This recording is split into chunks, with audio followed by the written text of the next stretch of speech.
we have an esteemed panel from representatives from Fairfax, Loudoun, and Prince William.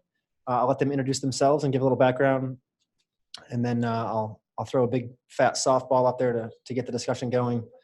I have two microphones. One I'm going to hand to Jimmy, and you guys can introduce yourself and pass it along. And I have one more that I'll roam around for any questions. So without any further ado. I'm Jimmy Edmonds. I'm the VSMP administrator for Loudoun County, and I've been working in stormwater and erosion control probably 30 some years now. And half of that was with the state, with the Department of Conservation and Recreation back then, and since then with Loudoun County for 15 years. My name is Ryan Sauter. I'm the VSMP team leader for Loudoun. We have 4 full-time plan reviewers on staff, as well as BMP inspector. We're in the process of hiring a second inspector. We have a plan reviewer that's coming on in about 2 weeks, so we're busy. I'm Stephen Pickerel with Loudoun County Erosion and Sediment Control. Do the plan review and site inspections, as well as SWPPP inspections for the county. I'm Brandy Mueller. I'm the Environmental Compliance Coordinator for Fairfax County. We oversee the enforcement of ENS and stormwater programs, and then also the liaison with all of our staff that process the permit submission and the associated requirements to go with issuance. Jerry Stonefield, Fairfax County, Site Code Research and Development, working closely with Brandy, but taking the regs and that type of thing and turning it into county code. My name is Raj Bidari from Prince William County. I oversee plan review section for public works and VSMP program, as well as floodplain program for the county. And I am with the county over 20+ years. Nice. So could you guys, the 3 counties, can you guys give an update on how the renewal process is going? How many you've processed, how many are still floating in the wind, how it's going, who's pulling the hair out? And we'll start back with Loudoun. What renewal process? So we've got roughly 550 active permits, so about 1/10 of what the state has. I think we've only received about half of the reissuance requests.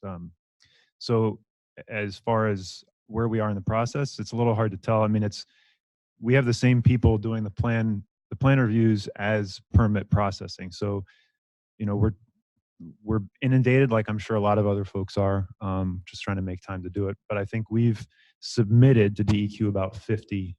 That means we've done our completeness check, we've logged it in as received, all those things. And Ryan did something really neat about a week ago. He had a renewal party for the team, and everybody brought in a dish and just worked the whole day on renewals. And we probably have to do that a couple more times, but it was a real good idea. It'll be a weekly thing.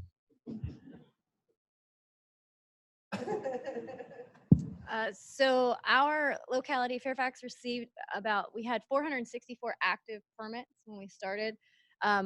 We do not yet know exactly how many we've received for resubmission because we're still processing them, to be honest. We receive ours electronically as in the majority. So we are inundated with emails because for 2014 coverage and continuation, and it also got a lot of people submitting, terminations that weren't active. So we're still in the midst of it. We talked about turnarounds. So our turnaround was generally same business day, if not 2, and our turnaround right now is about 6 to 7 business days. So we are not yet at the end of it, and we are allowing people to go to July 1. We have made that discretion, so we're still in the midst of it. We had about 426 reissuance permits. We sent letters to them, as well as regular letters as well as emails, out of which we received about 187 reissuance permit application back. And also we have received about 21 notices of termination so far. So almost like 50%, as Loudoun says, we received. The other ones, we don't know what to do, and we'll continue to, see how we can approach them. Some of the mails, we got them returned because, we sent the information based upon whatever permit application. So that's where we stand. I think we have already entered about 30 plus reissuance permit information back into the DEQ application. Where we are. So we'll keep it down there, Raj, and we'll just snake it back and forth. What is the most common issues that have caused a renewal to be denied? We never said deny. We are working with them. Yep. Or not even? Yeah, we are working with them. There is nothing to deny Yeah. at this time. So sometimes some of the applications are missing map information or the correct operators information, as we said, who has to sign them. The other ones is what else? And the areas. Those are three things which, and the annual maintenance fee. So 4 things, are the recurring problems associated with the reissuance permit application. Fairfax? So the 2 main things we're getting was the site map was a big point of contention. People just weren't paying attention to the new language statement. We allowed what for us, even though DEQ said they would receive something more simple like the GIS aerial, it was actually more convenient for folks to say just submit your grading sheet of your plan. And a lot of people, especially the submitting engineers, already had that electronic because it would be a PDF. So that was an easy thing that we could communicate. We wouldn't fail them like you were saying, but we would usually require some email correspondence to get that. The second thing that was really more of a headache actually was the ENS approval. So there was some misunderstanding from folks because there's a checkbox yes and no. So some applicants thought they could just say no and not put in a date. And then we go to review it because the regs say to get your administrative continuance, you have to have a complete registration statement, which means they couldn't just submit it to us and that be good enough, right? The locality had to review it and deem it complete. And if it wasn't complete, you don't get the continuance. So we do have to get back to them and say this is complete or not. And one of the biggest things missing would be you don't have your approval date. And we would turn out it's because the plan wasn't approved, or for some folks, they hadn't even submitted it because of that 2009-2014 misunderstanding that some folks had. So that would be the real headache, was actually communicating to people that to find out they don't have an approved plan. And so they could not get coverage from us, which means they lost the time limits. So that was our biggest hurdle that we had to deal with. Not to give somebody a loophole, but what are you guys doing with that date? What's stopping for somebody from just making up a date? What if there's multiple plan sets that were associated with the VSMP permit, and do they put multiple dates down? So because we are the locality responsible for plan review, with us, they aren't just supposed to do a date. They have to give me the plan number. And if they don't, because they're giving us like the parcel number or the name, we can search for it. But if they want us to be more timely in our turnaround, they should provide that. So where we used to make them write modification at the top, they also have to write the plan number associated. And we go into our system and we verify the status of that plan. And if that plan has not been approved yet or meet the state definition of approval, then they can't have it. Or they don't have a plan number to provide us because they've never submitted anything. And we say, well, that's your hang up. So we are able to catch it. That's part of our review, is that we use our database to link the VAR 10 number. So we can't enter that if you don't have a plan number associated. We've been the catch-all for that. Sense? Loud? Yeah, that's a separate pile that we haven't dealt with yet. What was the question before? What was my original question? Oh, the main issue we've seen. Yeah, I wouldn't say that we have one that is more common than others. I think it's been pretty well spread out. One other one that I would say though is we've often seen where there's a discrepancy in the disturbed area, like there was a modification done that wasn't captured on the renewal, or vice versa. Somebody had intended to submit a modification and somehow it got lost or something. I don't know. So we've had to straighten some of that out. But other than that, I would say pretty even across the board. I will say all three of you guys, as well as the other local counties, have done a good job with responding and getting back to people with miscellaneous little stuff. Maybe this is a question for Stephen Pickerel. How long did it take to grow that beard? No, I'm just kidding. Since the release of the 2014 permit, Loudoun County was one of the first, maybe not the first, but one of the few to require, I wouldn't say a SWP template that you guys have, but a specific order that, that the SWP needs to be in. I had presumed that was done because you wanted to make it easier for your inspectors and all that. It makes sense. How has that worked? Has it been successful and implemented? Is there any more changes coming down the pipe? Well, right now I don't foresee any more changes coming. I think we're still kind of in a learning phase for both the development community and, well, just for the development community. We've seen some that have followed that format, and it does make our inspections a lot easier, especially when we have so many. But by and large, there's still some that are, maybe this page is out of sequence or whatever, but we're still just, it's not stopping the inspection. And I'm not saying, oh, you got to get this in the right format, but it does. We are seeing more and more as we go that are following that format. Hindsight being what it is, I would look back now and say, oh, well, there's a couple pieces I'd like to switch around, but for right now it is what it is, and we move forward with it. Is Loudoun or is Fairfax or Prince William considered? I'm not asking for it. I'm just saying, if you guys consider doing any templatized, is that a word? Yeah, now I just wrote it down. So I definitely know that's a question that has come up from our inspection team, that just, when people do their own SWPs and the consistency and going to different projects, they spend a lot of time trying to do that review. And with the frequency now being changed, it would be easier to come up with a standard template. So I'll be reaching out to Stephen Pickerel to ask about it. We don't have a specific arrangement yet, but we'll see how it works. As long as you have the tab, it should be easy to identify. Well, going with the new registration statement, new permit, we could require, but it might be a lot of work for the existing SWPs document. So we'll think about it. So on the 2014 registration statement, as well as the directions for the 2019 registration statement, it mentions that the signature needs to be in ink.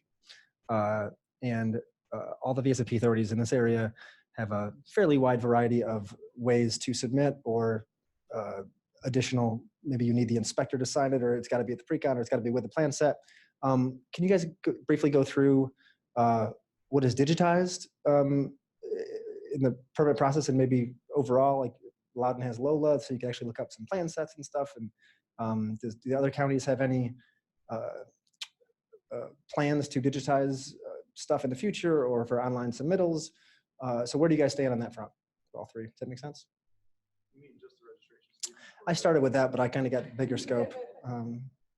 As far as the registration statement, we go by the ink as written by DEQ. Which, I know. is DEQ only accepting by ink? So just for clarification, it has to be.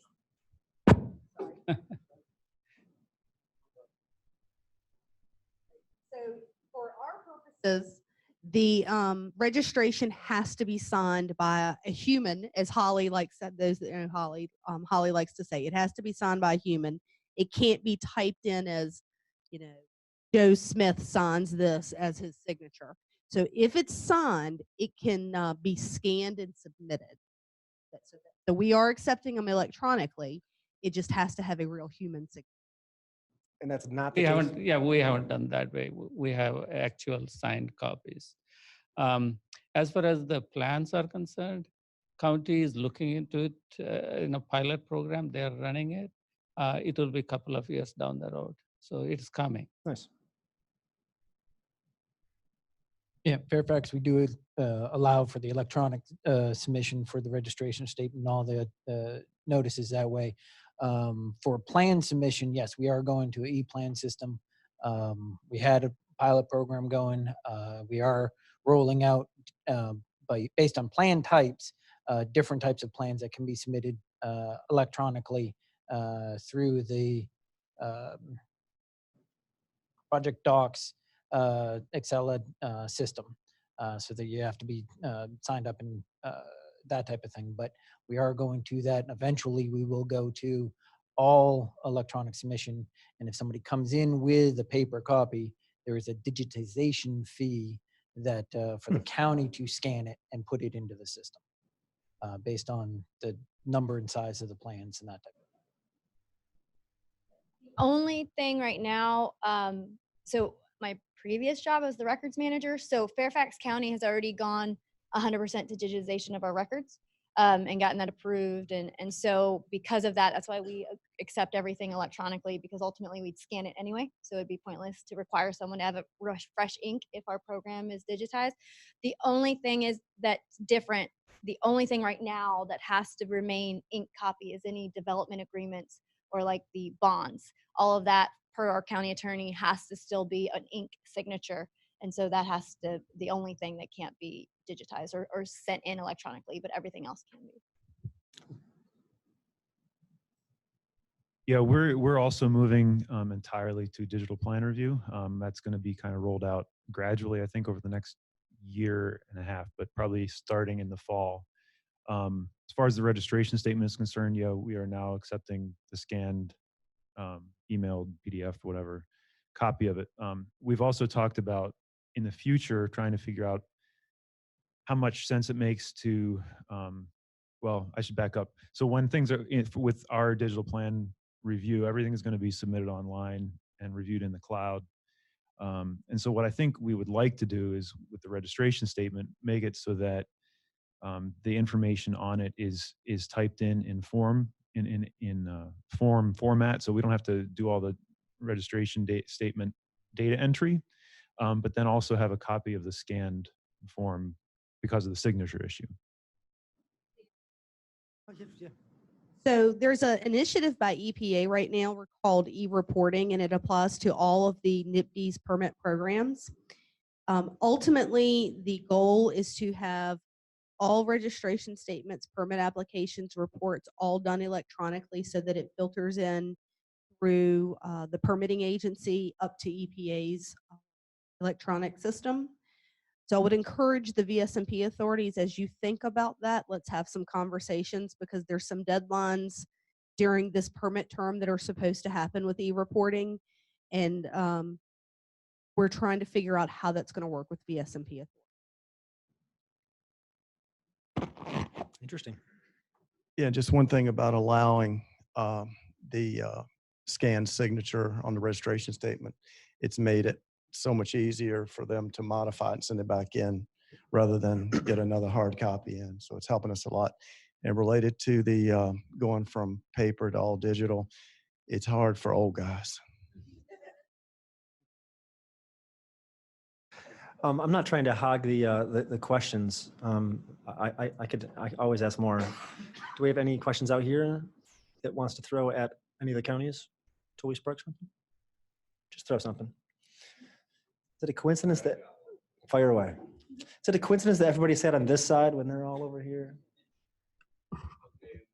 VSMP permits, I know that one of the big come across is that the area on the permit doesn't match the plan, the ENS plan, or the erosion narrative.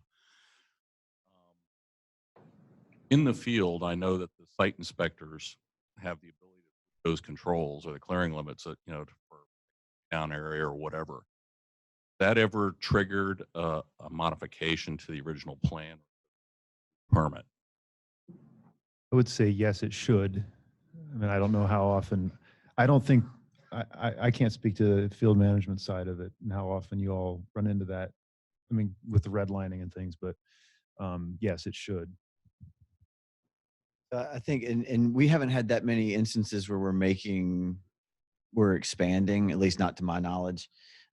expanding limits. You know, a lot of the red line changes we have are for controls that might not be working like they should, or just a change that way. But yeah, like Ryan said, it should trigger something. The question is how to make that happen. We have a lot of field changes that are allowed to be at the discretion of the inspector, right? So we kind of handle, the inspector can make the decision based on how big of an area we're talking about, and they're all trained to make that decision. But basically, if there's anything that we would red line on the plan, the idea is that that change is not significant enough to warrant a revision to the plan. So therefore, for us, we would treat that as a red line on the plan and an update to the SWP, but not necessarily a modification to the permit. But if it would trigger a plan needing to be revised because that area is so significant that an engineer should put eyes on it, then that's how we say, well, if you're revising the plan, you need to modify and increase to your permit. So that's how we use our discretion that way.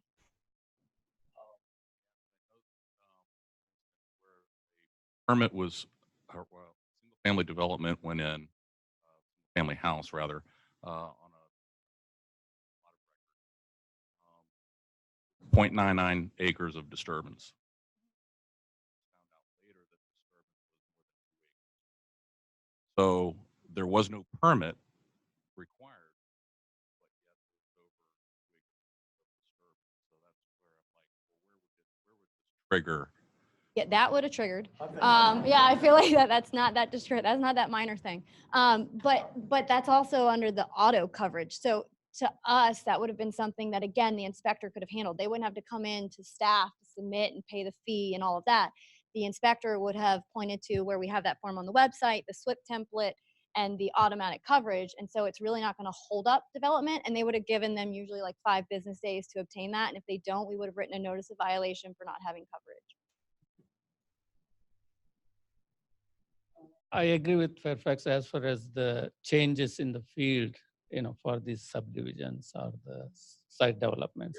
You know, inspectors have some authority to make minor modifications there. So 5 feet going this way, that way, I don't think we are interested in. Our interest is to make sure sediment doesn't leave the site, ultimate goal. But if we see any major changes from the approved plan, our inspectors try to make sure a revision is done to address that issue, or a variance is done to capture. How about, oh, fire away. Yeah, I was hoping you guys might be able to talk about the termination process and just briefly, you know, what counties have for closeouts and maybe common issues that you're seeing that the regulated community has with the closeout, and perhaps some advice to minimize that. And if I could tack in, which was on my list, can you also mention how bonding is tied to termination or vice versa? Sure. What we need, what we do is before a project is ready for bond release, we ask them to hold a meeting with the site inspector to make sure the site is ready for the as-built as well as bond.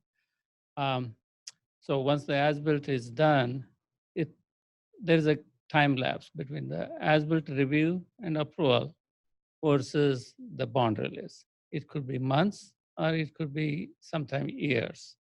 So that's where the termination, as-built, and bond release are tied to. So not terminate until the as-built plan is approved and the project is ready for bond release. So, Use the mic. oh, sorry. Sometimes because of this reason, when the plan is reviewed and approved versus the bond release, which takes sometimes 6 months to a year or 2 years, they may have to go back and redo the as-built for the pond, just to make sure it still has the required volume and is functioning as designed. So there are some nuances on that. The other issues which we come across in notice of termination is the information related to the BMPs, especially impervious area treated by each BMP facility. So initially we had a lot of back and forth, especially it is a problem when the design engineering firm is not doing the notice of termination because they don't have the information or they don't want to do, or sometimes it is not the engineering firm doing the NOT, it is somebody else. Sometimes the developer wants to fill in the notice of termination and submit it. He says, this is what I have, but we require a lot more detailed information. So initially we spent a lot of time in addressing that issue.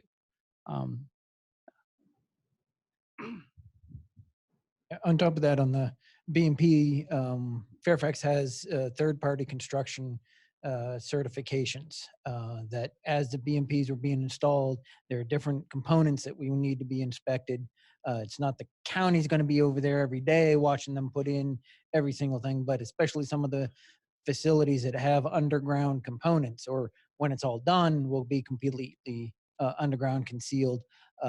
We have a checklist that as it's going along, they have somebody certifying and they're inspecting it, that type of thing, and photographs of those various stages so that we can see that they're built. So when it comes time to be the as-built and the construction record drawing, that's a part of it for those type of facilities, including on the single family, because we get some issues with the homeowner for the long-term maintenance saying, at the 5-year inspection by the locality saying, well, this is the way it was when I moved in, the builder didn't build it right. So this is why we're trying to get make sure that prior to the construction being complete, we get all of this information for those. Yeah, our same issue was with the notice of termination, like Raj was saying, just people filling it out properly. So we're excited about the new form that kind of helps with the names and kind of points that out. The new form gathers all the additional information that Jamie spoke to that they're required to have, but we already collect that as part of our bond release. So like the as-built, the affidavit for nutrient purchase, the private maintenance agreements for any stormwater facilities, those are already conditions that you can't even request your bond release until those things are satisfied. So the notice of termination is actually usually one of the last things that is done since it requires the final stabilization. Even the new requirement for residential, it doesn't really apply to Fairfax because we will never release the escrow unless they have obtained final stabilization, even on residential. So that isn't really an option that will allow them to use. So the only other thing that comes up for as an issue would be because bond release does happen sometimes significantly after they've already done as-built, these third-party certs. Sometimes for our post-construction maintenance folks, they find the facilities to not be in great shape operational wise because they already did that cert a while back, a year before, and then their bond release, and maybe the developer wasn't great with maintaining it.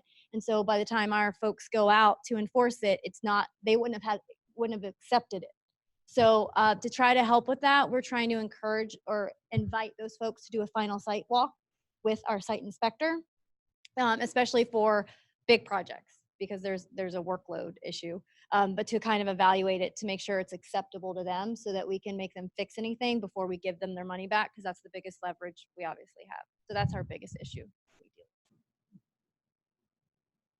Yeah, I would say probably, I mean, there are the kind of common things, just the form not being filled out properly. I think that's one of our biggest time consuming things on that end, is confirming that the data is correct with BMP data, especially making sure that an authorized signatory is on there.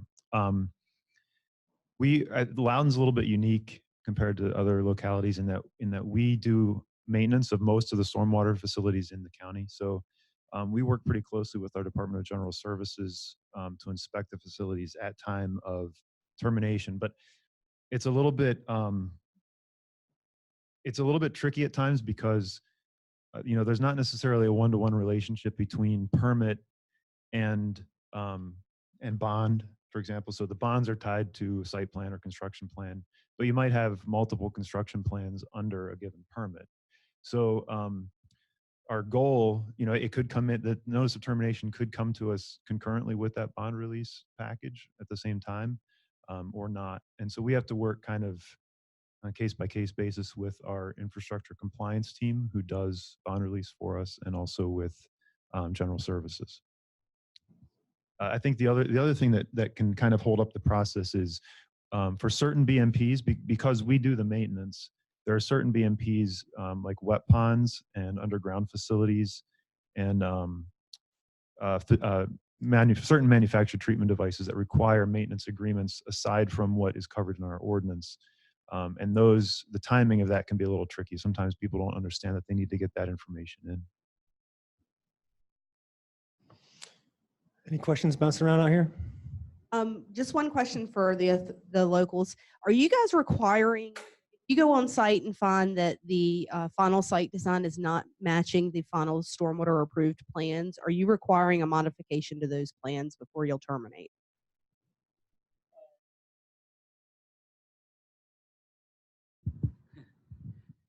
As part of the record drawing or the as-built drawing, that is where they capture any deviation from the approved plan. If they are significant, then they got to rerun a couple of comps.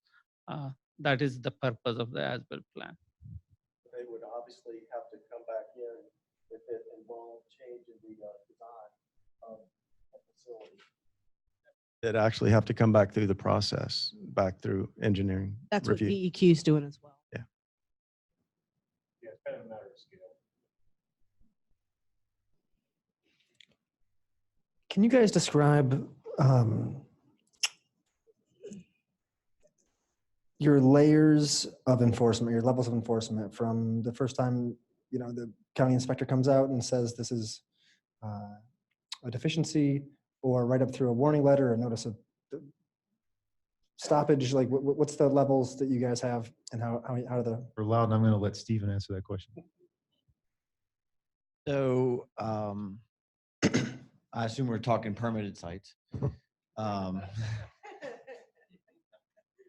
So we have if we're doing an inspection and we find a deficiency, we try to work very closely with the contractors to fix it, and we will note the deficiency, which would cause a reinspection. Usually by the first reinspection, sometimes the second, the issue is resolved. We have had cases where they don't get resolved, and then we'll move to a notice to comply. Very, very, very seldom do we push beyond that, but if the notice to comply is not met in a first or second inspection of that, then we will move to stop work order and then try to solve it that way. So I feel like that's the way our ordinance is set up, and we try very hard to follow that path.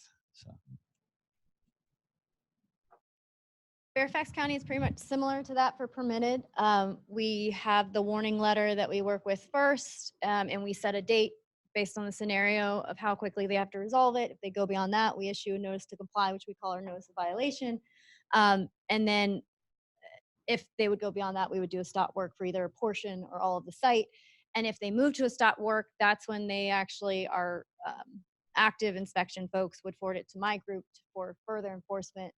We would issue the stop work. We involve the county attorney if we need to. The other thing is when we go to do the re-inspections, like Steven's talking about, we do charge for every re-inspection, and we collect that from the conservation escrow that they collect. So when a violation is issued or a notice to comply is issued, that then targets, you have one re-inspection associated with that we wouldn't charge, because it seems right that we've observed a violation, we have to re-inspect to verify you corrected it. As long as you did by that first re-inspection, no charge.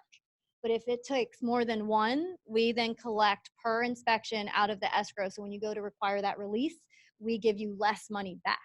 And if for any reason it would take over all of it, we make you restore that escrow so that we can continue for the project. But there is a penalty of money associated with it, even if it doesn't get to the stop work part of things. Ours is also a similar process as identified in the E&S regulations. We don't have a penalty like I think what you are saying, but if we use their money to fix the problem, then they got to replenish the escrow that we have. So we go through the same process as verbal warning, notice to comply, violation, and other things. But we try to work initially with them, rather than going to a violation. As I said, trying to make sure they are in compliance with the regulation. That is what our goal is. This is a bit of a selfish question from a consultant standpoint, seeing aspects that are frustrating, and it's not anybody's fault. It's just the way it is. And I guess I'm just saying this out loud is it more of a comment and looking for feedback from anybody on maybe how to make this better. The annual maintenance fees, when you send the permittee, the operator, the annual maintenance fee invoice, you'd think it would be as simple as whatever address you guys have on file for the permittee, you send it to them and they should be responsible enough to send it back. But I don't need to tell you guys, the truth is it never, what's the percentage, there's my first question, is what's the percentage of people that pay the annual maintenance fee without harassment, without 7 emails? Sorry, this is the first time we billed the annual maintenance fee because we had a lot of complaints initially in 2014.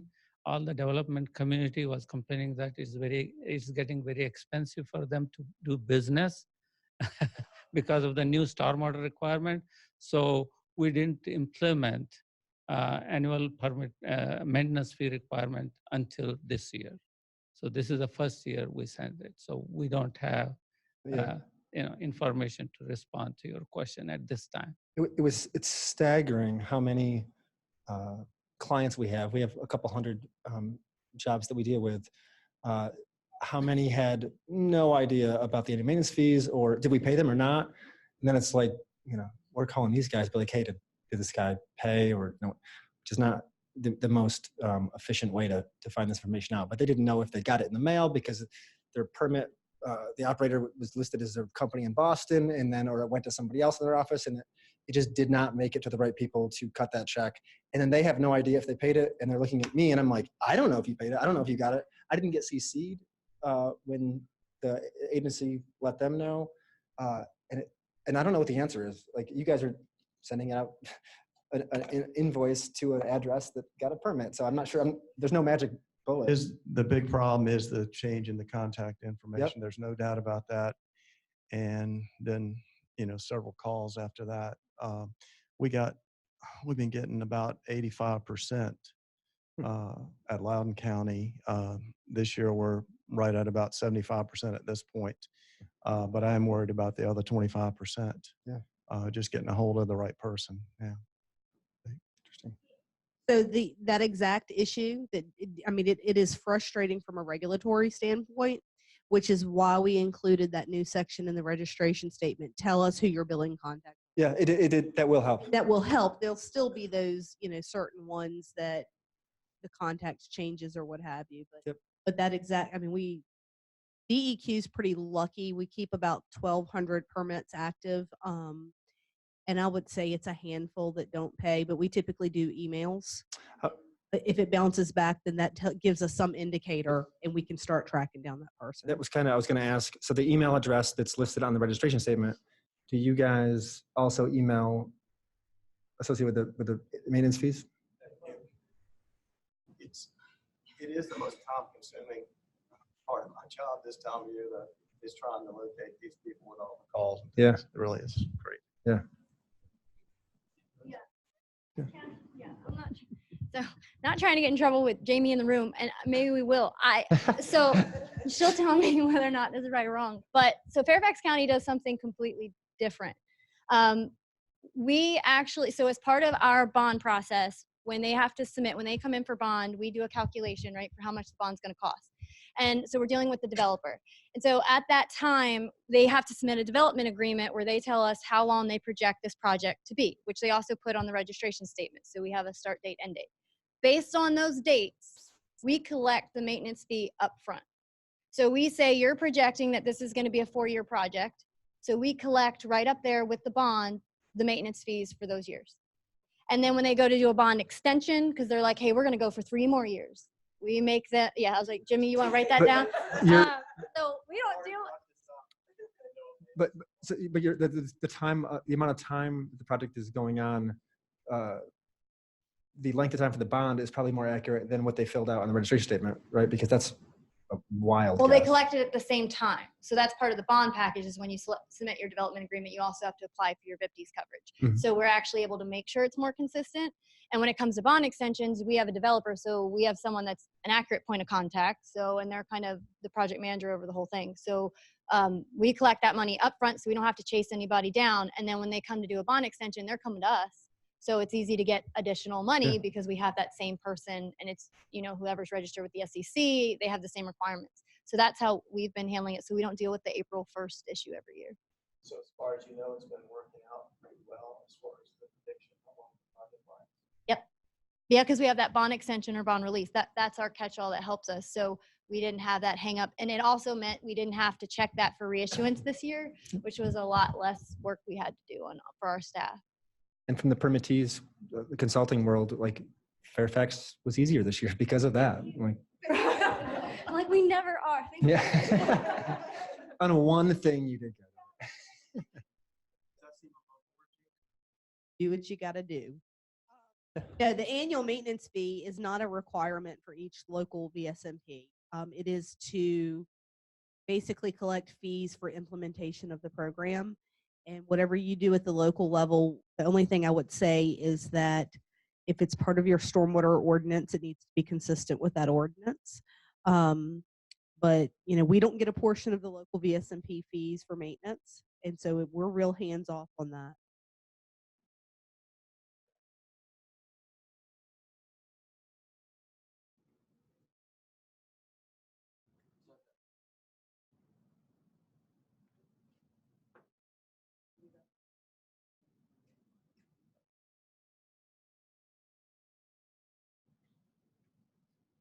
So for Fairfax County, if you collect the money up front and they get it done quicker, is there a refund that Yep. you have to issue them? Yep, because it's not just with that process. So since it's our money and DEQ doesn't get a portion of it, it's easier for us to do it through our fund. So we do that with everything. So the bond, we collect a bond for that amount. We collect a pro rata share payment based on the years they project. So when they finish earlier, which is seldom, but if they finish, like to be honest, but if they finish earlier, then we have to give them money back for a bunch of things. So they just get one check for all of those items. Who keeps track of that? Our bonds folks, our bonds and agreements technicians, and then they work with our finance folks as far as they submit the request, but they're the ones that do the evaluation of the fees to ensure what's the time frame, and then they do the calculation. That's all the bonds and agreements staff.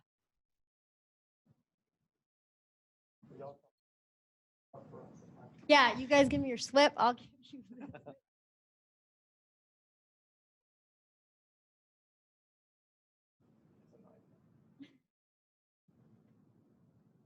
Did the conversation die out without me? Any other questions before I pick up miscellaneous?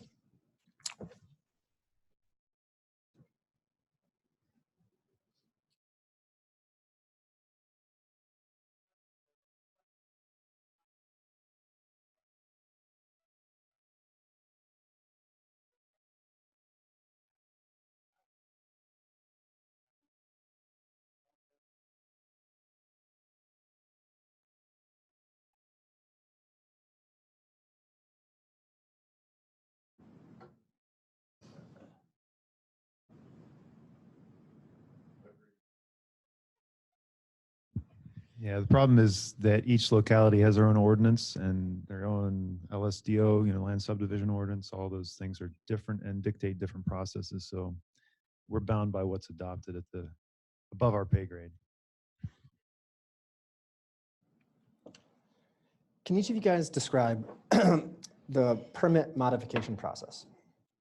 I know a couple counties have a slightly more complicated version, but is it as simple as submitting a new registration statement with it redlined, or is there some formal submission? What's the or alternate? Yeah, we ask for a copy of the original registration statement and then a redlined, or a new one with the highlighted changes. And then if there are additional plan review components to that, then that obviously has to be approved before we can approve the modification. But yeah, that's pretty much it. Just collection of the fees. Pretty much the same thing. We don't require they provide the original registration statement or that approval, but we do with the old form, we used to request that they either redline or highlight so we could clearly be able to see that it was a modification and to write that on the top. With the new form, that's at least it designates now with that checkbox. So we would still ask for them to highlight, redline, cause attention to what's changed because that's the same thing we do with our plans. If they have to submit a plan revision, they are required to cloud or circle in red what's changed. So we just adopt the same thing, and then we wouldn't issue the modification until that plan revision is approved. We require, we would like to see the previously submitted registration statement, and the new one should have previous quantity plus whatever they are adding. So we know what this modification for and how much it is. So that's what we look at. Jamie had mentioned the dumpster stuff, and I know a lot of consultants and developers and contractors are a little nervous about that. They've been nervous about that for years because EPA did mention it. So I don't want to put anybody on the spot, and I think it's going to be in general an interesting level of enforcement. I think it's going to be individualized, and a lot of different individual inspectors in different counties are going to handle it, and it's going to be a rollout. So with that being said, with that preface, let me read the actual wording of the permit and then get those guys to give any words if they want. I mean, I don't want to put you guys out and, Okay. The permit states that the pollution prevention plan shall minimize the exposure of waste materials to precipitation by closing or covering waste containers during precipitation events and at the end of the business day, or to precipitation, or implementing other similarly effective practices. Minimization of exposure is not required in cases where the exposure for the exposure to, I'm gonna start again. This is like 4th grade. I can't read. Jesus, follow with your finger, Dan. Minimize the exposure of waste materials to precipitation by closing or covering waste containers during precipitation events and at the end of the business day, or implementing other similarly effective practices. Minimization of exposure is not required in cases where the exposure to precipitation will not result in a discharge of pollutants. So lots of people are worried about it. What do you guys see happening as far as boots on the ground, and how's it going to roll out? So we actually had some experience with this in the last permit cycle where we, it was let's try to enforce this as it was written previously. And we did get a lot of pushback from the community. But what we also found was that, if I'm going out on an inspection and it's raining and it's not covered, then I can check the box. But when I come back for the reinspection and it's not raining, then it's automatically unchecked because it doesn't need to be covered on a sunny day. So it's kind of it's going to be an interesting one to follow through with. Unless there's a little more guidance on there, I don't know that it's going to be any different than that. I mean, we had that. If the new regs spell that out that way, then it's still following the same thing. Where if I go out on a site, it's raining, it's not, they're going to get dinged on it. But if I come back for reinspection, it's uncovered on a sunny day. Now, if it's not covered on a rainy day, now we've got something else to act upon. But if it's uncovered on a sunny day, then then we move on with the process. Unless you get there before they do in the morning. Unless you get there before they do in the morning, you don't know if they covered it at night either, right? I mean, there's just no way to enforce that. So all inspectors are starting work at 5 a.m. now. The county. Yeah, and I noticed that one of the bullet points on the slide was that if it was a temporary roof, and I'm envisioning something like like one of those portable not garages, but the carport, yeah, like a portable carport metal structure. If you're housing your dumpsters under that, well then okay, they're good to go. Check the box even in the rain. And I know there was some issues with consultants and retractable awnings and things like that. We had that issue up here for a while that, there was some, I don't know exactly how to describe it, but some pushback because of that conflict of interest kind of thing. But now that it's spelled out, we will start looking at it in that regard.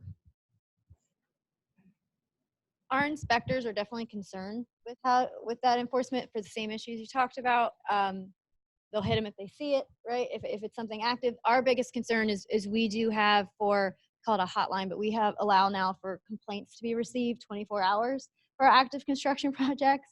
Don't know if that's good or bad, but basically, so some of our inspectors' concerns, and it's valid for this, is that after hours we will receive a complaint that this waste container is open, and then they have people that are on call, but it's only 1 to 2 staff, and it's if they have time to get there, and it was how they evaluate how severe it is. I don't know how severe that would be, and are you coming out at 8 o'clock to see that a container's open, and so we're worried about the enforcement of that piece. One of the things they want to do is at pre-construction meetings encourage best management practices like this temporary carport kind of thing. Like if you're in this scenario, you'll never get hit. This would be a good preventative measure. So we want to try from the angle of like outreach and talking about maybe a best management practice to address this. But then real time, if people don't, that's going to be our challenge, and we don't really know yet how best to go about it. So is that hotline just for ENS stormwater? Yep. The For ENS any active, hotline. yeah, and Cool. yeah, it's just Fairfax County. It's a website. It rings to Brandy's phone. I've forgotten the Yeah. phone number, so don't ask. It is a new requirement, so we got to see, what challenges we have. The issue is, I think, pre-con, bringing, outreach during pre-con is a good idea.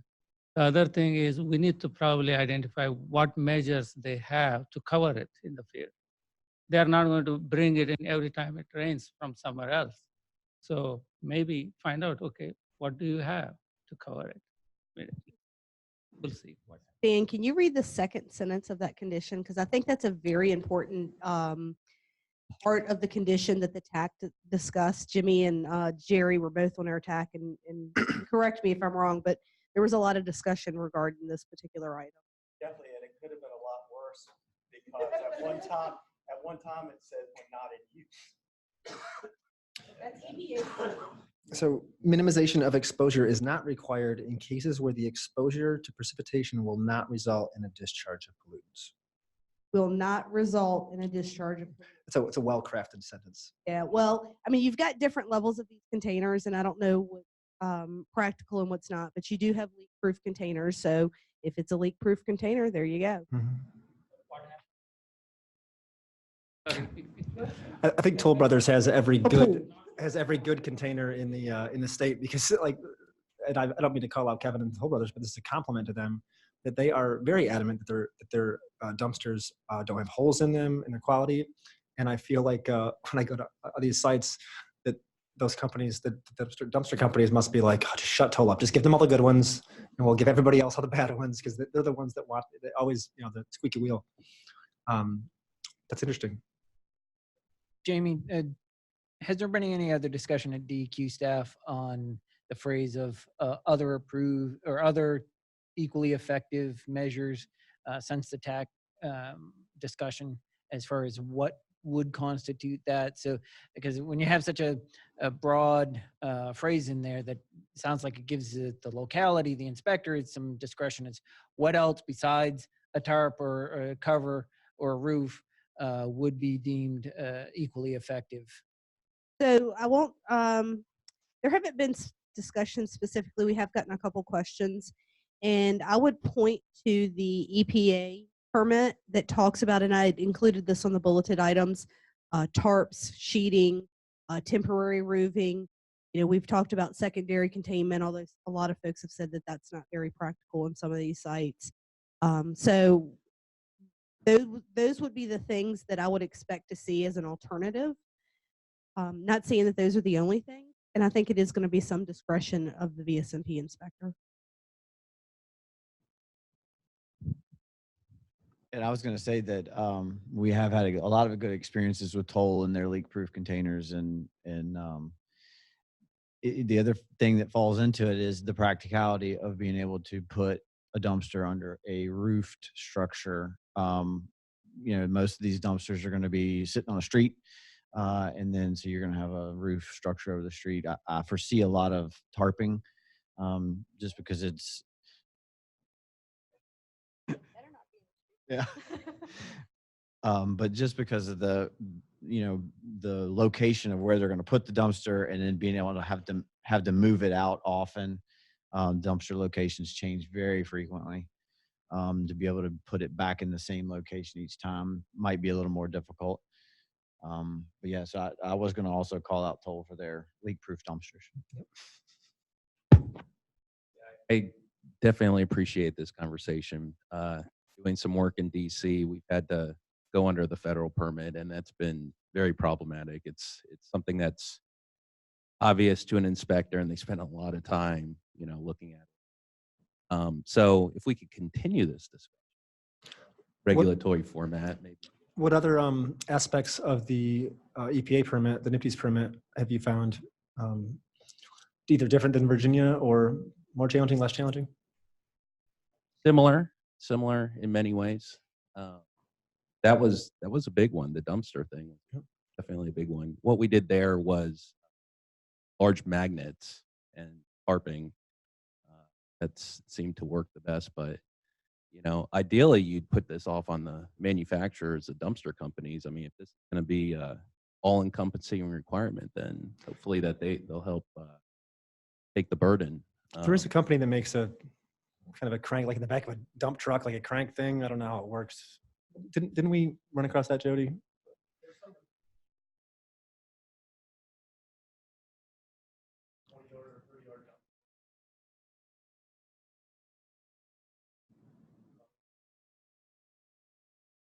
I think it's so beat up and like overfill. I just can't imagine a mechanical thing like that working for too long. But Yeah, but hopefully there's some reasonable measures that meet the other similar effective practices. Hit 3 sides and silt fence, or BMPs that are reasonable, appreciated. So. Yeah. The one thing I'll say is the advantage of revisiting the permit every 5 years for our locals or for consultants or regulated entities, that gives us a chance to take a look back. I'm not saying the provision would go away, but we could take a chance to take an opportunity to improve it, make it more enforceable, make it clearer. That's what we do when we do these regs. So as you go through the next few years and the things that you experience, please reach out to DEQ. And we can have further conversations that way. Comment was going to be, I'm from the developer side. I see this as going with the concrete washout.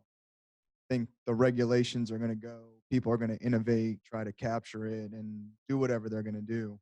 But I think it's going to help innovate somehow.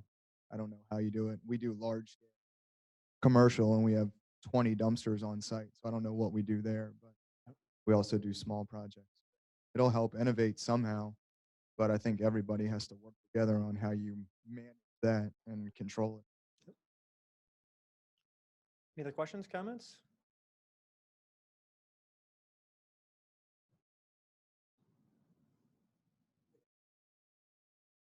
When you have a concrete washout, you know what you're dealing with. When you have a dumpster washout, what are you dealing with?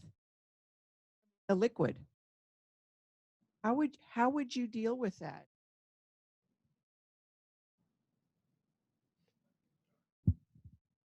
Anybody?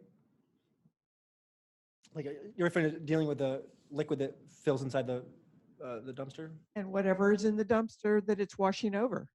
Yeah. I mean, theoretically, the dumpster's enclosed and not leaking. They do. And But they so do. if you're in a concrete washout type container, what is that liquid? Is it hazardous waste?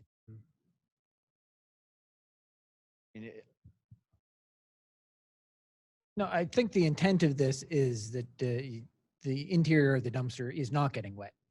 I mean, to have it covered either at night, so if it rains overnight, nobody's there, or even during the day, during precipitation, even though when you're building, you've got to have it covered.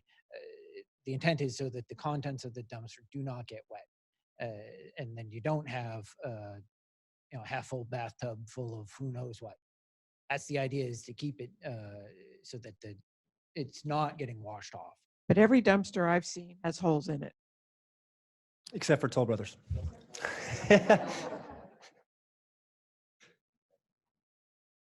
I think what Jerry is saying is it is covered, so there is no question of anything leaking from the dumpster. So that is preventive measure is taken.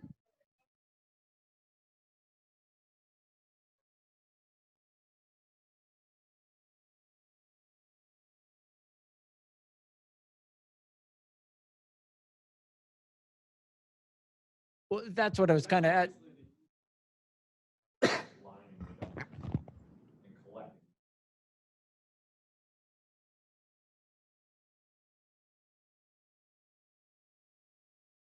Well, I mean, from a practical, my first thought is, well, what are you going to do with that half full dumpster full of water? I mean, weight wise, that's just going to be a huge number as far as picking it up and hauling it off. Whereas once you collected that, what are you doing with that water? As far as lining the dumpster itself and turning it into a bathtub. I mean, that's why I was asking if DEQ had any other thing as far as alternative measures as secondary confinement. Are you doing a silt fence around it or a berm around the dumpsters, that type of thing? I mean, if you've got 20 dumpsters on site, that's a pretty large area to be trying to create some sort of containment system for that. And how big the berms have to be, or if you're driving over them and crushing them, is that not effective? It's a new requirement, so there is going to be obviously in the field personnel, they're going to be the front line on this. And what is the intent here of doing this? I mean, the tarp was the first thing that everybody was jumping to because it seems to be the quickest thing to deploy. A roof structure type of thing over the dumpster. If you've got bobcats or whatever, fill in the dumpsters. How much clearance above the top rim of the dumpster do you need so you're not tearing apart the roof structure with whatever bucket that you're trying to do in there. So it can get pretty big, and if you're moving the dumpsters around as you're progressing construction through the site, you have to drag this roof structure around with it too. Those are the type of details that I mean, I don't have that, and it's going to be, unfortunately, to some of the field personnel to come up with it rather quickly, when this requirement takes effect. Definitely going to be a learning curve. To your point, I think, it is something that folks are going to have to think about, the waste management aspect of it. But when you look at the flip side, the whole purpose of the requirement is to prevent that discharge of that leachate essentially to state water. So I think from both the development side and the regulatory side, it's going to be working together to find the solution. And again, that's why I think in 5 years we have these conversations again to figure out what works, what doesn't, and how we can improve. Listening to that, I was just wondering, is there another paragraph after that that says with the water should it fill up? I mean, should there be a scenario where you have to empty that, or that dumpster gets full of water? What do you do? Have to be. And that would be comparable to the same issue you deal with concrete washouts. Like, what do you do when it's full?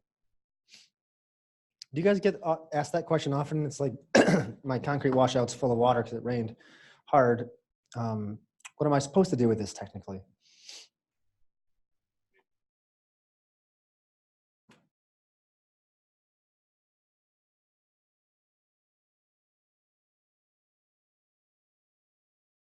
Something that it's probably worth looking into are some of the SBCC regulations, ODCP regulations, which they allow you to discharge clean water, precipitation that accumulates in secondary containment, have something similar, where you filter it with a boom or something along those lines.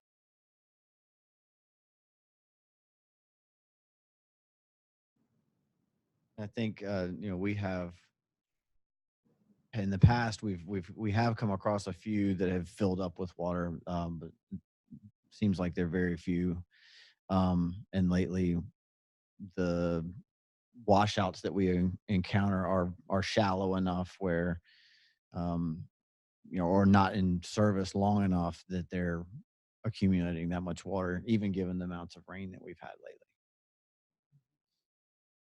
Now, since the issue is the discharge of pollutants, if you have a dumpster that has something that has no potential pollutants in it, does it need to be covered, such as wood on a residential project or metal on a utility project?